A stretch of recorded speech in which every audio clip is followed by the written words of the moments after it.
name is Wyman. I am a rancher and an attorney in the Great Central Valley.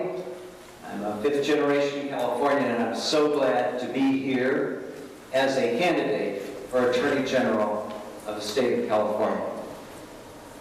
There is no stronger Attorney General that has been brought forward in any state, this being the largest state with the largest population.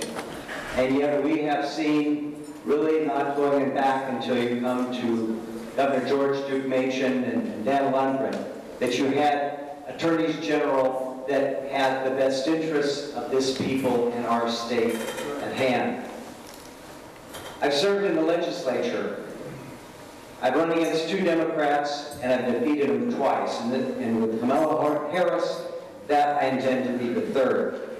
I ran in a district, the Central District of the Central Valley, at 22%. I ran 17 points ahead of registration and would have won had there not been massive fraud.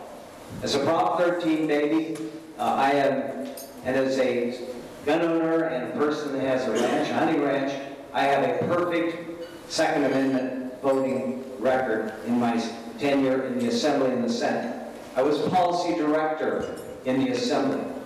I wrote the Death Penalty Restoration Act with Governor Duke Machen, and I'm working with 3 governors to make it work again.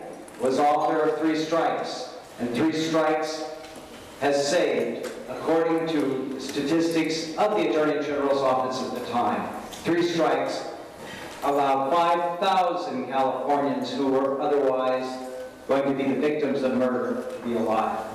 I got into this when my cousin was brutally murdered in San Francisco. And when I look at the efforts or the lack thereof, and the prejudice of the internal, of the existing Kamala Harris and her approach to the death penalty, her unwillingness, even if she doesn't favor it, to not proceed with the death penalty or second-degree murder, to put it to manslaughter, abuses, really abuses. And let me tell you, there are whistleblowers within that agency that are sick and tired of it. Look at the Tribune Union in San Diego and their expose 2 weeks ago. It's a biennial report that's supposed to be coming to the people and all of the litigants, over 1,000 in this state. It isn't even written. She's behind on 2 reports, and if you look, you can go see the efforts by Jerry Brown, whose father was Attorney General. By the way, I can get along with Jerry Brown. I don't agree with him on a lot of things, but he professionally was an Attorney General who voted liberal on all of these cases, but at least he had a report. She has not committed nor completed the report, and her press flax is when she talks to the governor. I'll bet you she doesn't talk to him about it, because she would hear him say, "No, I always filed that report." You wonder, really, and I began to wonder, because we are seeing a culture of corruption in Sacramento, and I wonder if she's trying to hide something.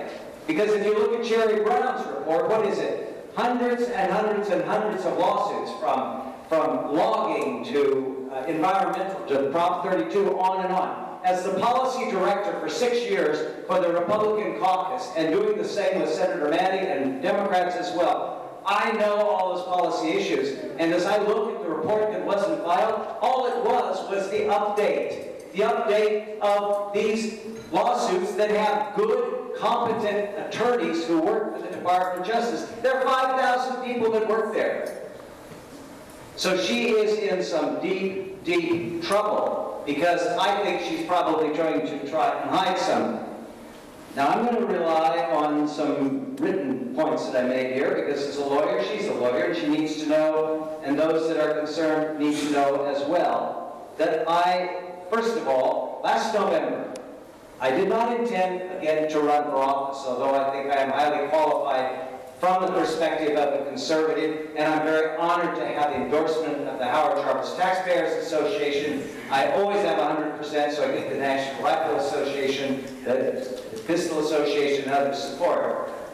But we need to know that a solid conservative who knows how to win and who knows how to put coalitions together to make things work. Yes, with Democrats, we get into the back rooms and we talk about things, but I don't let myself be drawn too far in their direction. But ultimately, people expect the job to be done. She is not doing the job. Last November, and I want to indicate also, I'm a Vietnam-era veteran. I served in the Philippines. I delivered paychecks to those in the fleet at Sangli, and we took them by aircraft to all of the locations in Vietnam itself.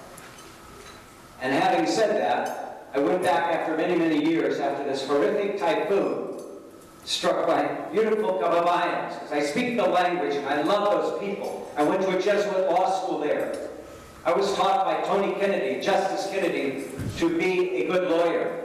But it was only when I went with Governor Duke-Machen, who has endorsed me and defended before the Supreme Court Proposition 13, that I felt maybe I'd kind of got to that niche, kind of like my good friend, my opponent, who's the boxer. I'm sure he's better at boxing. I'm probably better at killing communists, but we'll check that. We'll check that out. But I can't tell you that twice they tried to kill me.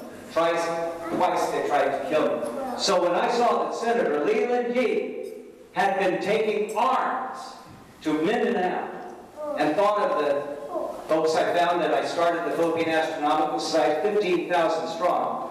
But when we went there with Rotary, and I went representing the wonderful people from Catholic hospitals, and when I realized what a senator had done, that he had actually caused the death in the Philippines of Filipinos, and by the way, the only place in this world where there are more Filipinos than the Philippines is right here in California. It angered me. And so I said in a press release that there is a solution. The public expects and deserves better by the rule of law. And if somebody, such as Senator Yee, goes so far as to conspire for murder, gun running, and international terrorism, then he has earned, with his capital O-L office, capital A-L execution. And that would not be unconstitutional. It would be a simple instruction from the people of our state that if you go to represent the people and you kill people here or elsewhere, then it is a capital crime, and we will see that you are dealt the rule of law. That's what I stand for, the rule of law. And I am a person who knows how to reach out. I'm only about 15 miles from the home of Cesar Chavez, where he's buried. And our family were ventners. We were in Delano, so did we have battles? Yeah. But when I needed to find the right person to run my office in Bakersfield, it was Cesar Chavez, his granddaughter. And she's from San Diego, and yes, she didn't support the man who ran as Republican. But she is a professional, and her friendship and her involvement as a staff person to a Republican is the kind of things we need to do and to reach out. We need to reach out to the empowered new majority because they think so much, almost 100% as we do. So I am in this race to win. There are a lot of other good candidates, but I am prepared. I am endorsed. I know how to go and talk to Republicans and Democrats alike. And I'll just conclude because I wanted to share this. My great-grandfather was the campaign manager of Abraham Lincoln. And I was endorsed 2 weeks ago by the descendants of the Lincoln family because and I brought the with Malice Toward None here exhibit with Maria Shriver, the First Lady. And what that taught me was when I was running for office, I go to black churches, I go to Hispanic, I had my staff of the 14 were Hispanic. We need to reach out because the party of Abraham Lincoln, and I'm running as an Abraham Lincoln Republican, is the party that defended the defenseless. And we still defend the defenseless, including the unborn. There you go. We need an attorney general who will go to court for those who have fewer, perhaps not that many more rights than a slave did when Mr. Lincoln gave his very life. I conclude by saying The reason I became so close to the Dowling family, and that's the family of Abraham Lincoln's mom, was that we presented a funerary flag. We presented a funerary flag to the Lincoln family. And it was the first time since their beloved martyr had been murdered that anybody had done that.